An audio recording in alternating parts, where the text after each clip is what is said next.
Hello guys, this is Lima Yankee 2 Hotel. Let me show you something. Pocket FT8. This is QDX digital transceiver with tiny power SWR meter piggybacking on it. And this is user interface terminal. That's a cell phone, Android. I'm gonna talk today about the FT8 app for Android. Absolutely portable FT8 operation in the fields, in the city, wherever you want. No computer, just your cell phone. So that's all fits into one pocket. More in the other pocket, I have some piece of wire. I have antenna tuner, Helicraft T1, and I have 5 amp hours lithium ion battery pack, homemade. That's it, all I need for a successful FT8 outdoorsy operation. Interested? Stand by. So I'm calling now CQ. Antenna is tuned to 1-to-1. I'm emitting 5.3 watts. Everything's perfect. Everything's working. Here is my digital setup for today's Forest FT8 pocket style operation. I think I need to install kind of a switch off on button or something, because it's not very convenient. But anyway, as soon as you connect the power to the transceiver, you get a question on your Android. Actually, on my Android, choose an app for the USB device. Why? Because I've got 2 FT8 apps installed on my Android. One is FT8 radio and the other is FT8CN.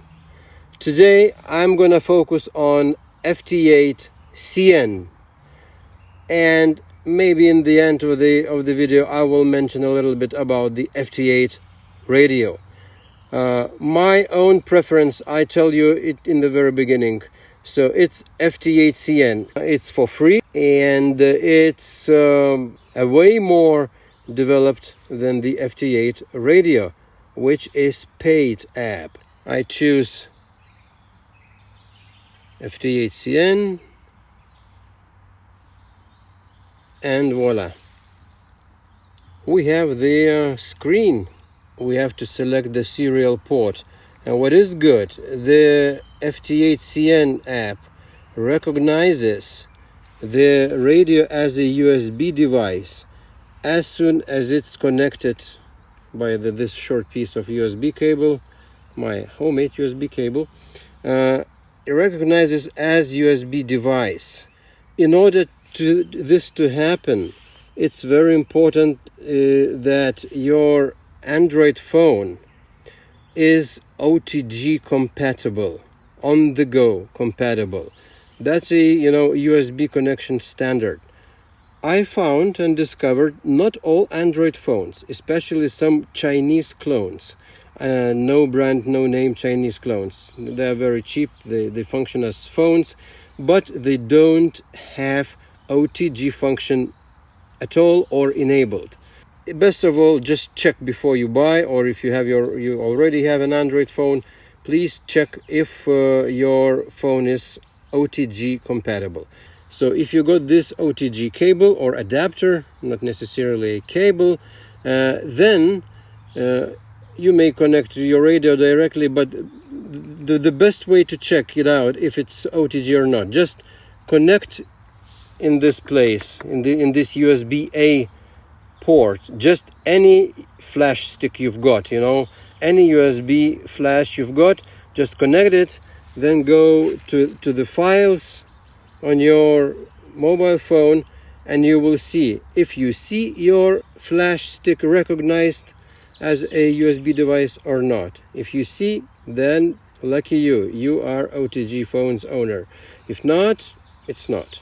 Obviously my Huawei is OTG phone, and my QDX radio is recognized as a USB device, because please select serial port. It's written on the screen, and this is a COM port number, such a complicated COM port number. If you see this gibberish, then it's good. Click on it. Rig connected successfully. Rig connection succeeded. It's written. Normally, when you just connected your phone to your radio for the first time, you have to go to the settings. You have to enter your call sign, your grid square. If you don't know your grid square, you can just push the question mark button here, and the phone will use its own GPS and your cellular network or Wi-Fi network if you connect it to one, and you'll get this grid square box filled in. It's important to choose which way you're gonna control your radio. For the QDX radio, of course, it's CAT. In some radios, where there's no CAT control, you can do the PTT through the Vox. Then you have to choose the Vox. Connection type USB in my case, because yes, that's a USB cable, goes from the phone to the radio. So it's a USB type connection. Could be Bluetooth. Bluetooth, of course, it only works with the radios which has got Bluetooth functionality installed. If you choose the rig, and there is a list of rigs, and QRP Labs QDX, luckily and surprisingly, I'm very glad to see it, it's on the list. So as long as you choose QRP Labs QDX, all these other settings is automatically configured. If you've got not a QDX radio, you can choose your radio from the list of many radios. It's a lot of radios, really a lot. There is more settings. You may introduce filtering for prefixes, and I think many FT8 operators are happy to have this feature. So that's it with the setup. I can see decoded lots of stations, lots of DX stations, American, Australian. Wow. Let's now call the station. For this, you need to click and keep on the station. Delta Golf 1 Kilo Radio Juliet, German station. Now you click on this call sign in the box, and the target is changed, Delta Golf 1 Kilo Radio Juliet. So you automatically divert it to the calling window, and here you see what happens. Now I started calling the German station. You see it's indicated here, and if the station answers me, it all gonna happen automatically. So now you can just sit and relax and wait whether it's gonna happen or not. It's very good to see the waterfall all the time, at all times on the left side, because it's an indication if it's all okay, if your rig is working, if you're getting the stations, if your receiver is working, because sometimes it could happen that the app stucks or hangs or whatever, or freezes, and then you would see immediately that there's no waterfall signals on the waterfall. It means something's wrong.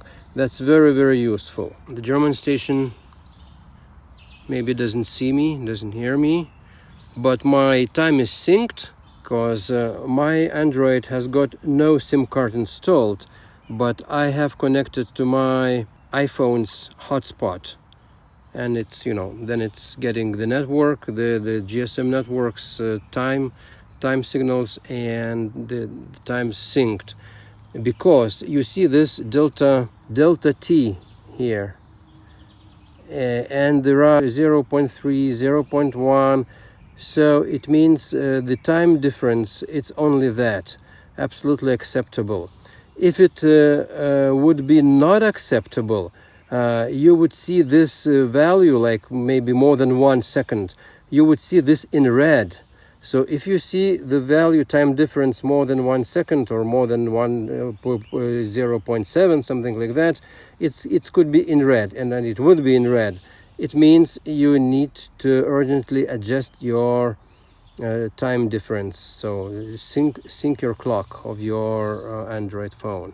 So now we see that my app is calling another German station, not the first station, but another German station. Why? Because I've put into the settings, if 4 times no answer, the app chooses the next CQ calling station it thinks, you know, could be available for me, and starts calling automatically this other station unless I push this button and stop doing this. But for now it's okay, let it do. And then if no station's answering me, then the app will switch to calling CQ automatically, so which is also fine. So but it's not, you know, it's not a robot. The author of this app writes that, you know, it's not acceptable to be a robotic contacts on FT8 for him or her, and that's why he or she, the author, sticks to the kind of a controlled automatic proceedings. The operator must choose and, you know, can control what's going on with the app, and the app must be under the control and under the surveillance at all times by the operator. I agree 100%. I don't like the robotic FT8 contacts, and I don't have this type of software on my computers. It is possible to see only spectrum. If you push a button spectrum down there, you will only see spectrum, like full screen spectrum with all the stations decoded. Oh, and here you see the Dutch station started answering me, and I see it on my waterfall. You see, Papa Alpha 0 WCH answering LY2 BHP. Let's get quickly back to calling. And yes, we are making the contact. My call is answered by LA5 AKA. He gave me -12, I gave him -7. So from now on, the QSO is going on automatically. Okay, right, I got it. He gave me RR73, I gave him 73. It means the QSO is completed. And as long as QSO is completed, so it goes automatically into a QSO logs section. It's here. So if I click on the QSO logs now, I see LA5 Alpha Kilo Alpha logged. So, and here is the whole, so to say, log page of all the contacts I've done. Very good logging function, which by the way is lacking even on the WSG TX. The settings window is also needed if you wanna switch bands, at least on my QDX, because, you know, as you know, the QDX has got no whatever external controls. You can control nothing externally. You can only see the blinking magic LED, which is really magic. To change a band, which is from my previous activity, press on here and choose the band. You know, just scroll down. The frequencies are preset already. Already in the app, the standard frequencies and non-standard frequencies. And now I push 14.074, and we see current frequency is 14.74. All the switch is already done inside the radio. So no relays, no nothing, just I'm on 20 meters band. I'm calling CQ now. Everything goes automatically, nicely. 5 watts output, SWR is 1:1. So thanks to the Elecraft T1 tuner, works flawlessly as always. 4 Oscar 4 Delta Bravo. Gave me a report -16 dBs. I giving him right 73. Finally, we're exchanging 73s. It means the QSO is over. Station from Montenegro. What is good, this software is indicating that, you know, which station where. Here I see LY2 BHP Lithuania and my correspondent 404 dB Montenegro. By the way, the small red squares with letters in it, D and I, it's a feature indicating, you know, this station call sign. What does it mean for you? Is it a new DX country? Is it a new CQ zone country? It would be C. Or is it a new ITU zone country, which is I, letter I, then displayed. So tiny tags, you know, stick to the call sign, and you see, do you need the station for your DX, like your new country or new zone or new ITU zone or whatever. So that's pretty convenient. Very good feature. All right, I'm trying to call now the German station Delta Fox 5 Echo India. The waterfall shows that, you know, signals coming in, lots of them on the band. Those who calling CQ are in yellow, and those who are just on the air are in bluish. I give him -13 and he gave me -2. Oh, he hears me better than I hear him. All right, he gave me RR 73, I gave him 73. And now you see this line is crossed out. It means the contact is finished.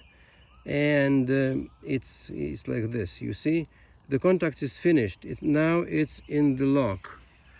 If we go to the QSO locks page, you see Delta Fox 5 Echo India is already in the log. And now you see the same station calling CQ DF5EI is crossed out. It means I worked this station. In WSGTX it would have been, like, you know, colored differently, green probably, and here is just crossed out. The FT8CN app has got a lot of functionality the same as WSGTX, and some things even more, like a full-featured, full-fledged logging app, waterfall with a decoding facility. That's a unique and very nice feature too, allowing, you know, to see what's going on the band. If you see this, it means you receive OK. So a lot of good functionality in this free app, and it all, you know, fits into a pocket. All right, guys, so everything is working as supposed to. The FT8CN app proved to be very successful, and I think with this app, my old idea of having a pocket FT8 working with a mobile phone, be it Android, or maybe sometime later somebody will create an app for iPhone too, which I'd like to have also. But nevertheless, the Pocket FT8 idea is implemented in this FT8CN app very successfully. Basically, it works flawlessly. I've tested it for 1 week probably in my home shack and outside outdoorsy, like today. And so today also I've spent a few hours in the open air among the pine trees, birds singing, and the waterfall running flawlessly of FT8CN app. I think it's a very good idea.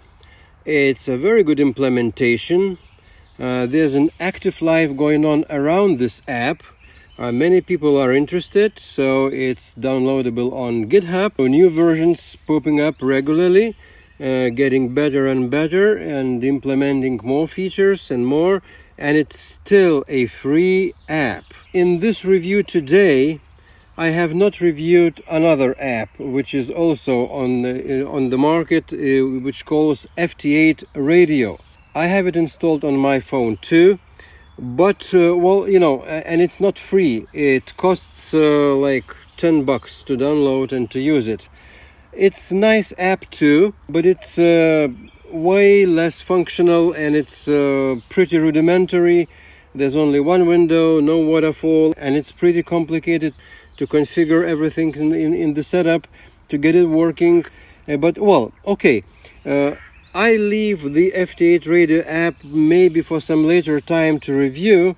Maybe when this app will get better and better, maybe, you know, some new features introduced, maybe waterfall or something nice and functional as it is now in the FT8CN app.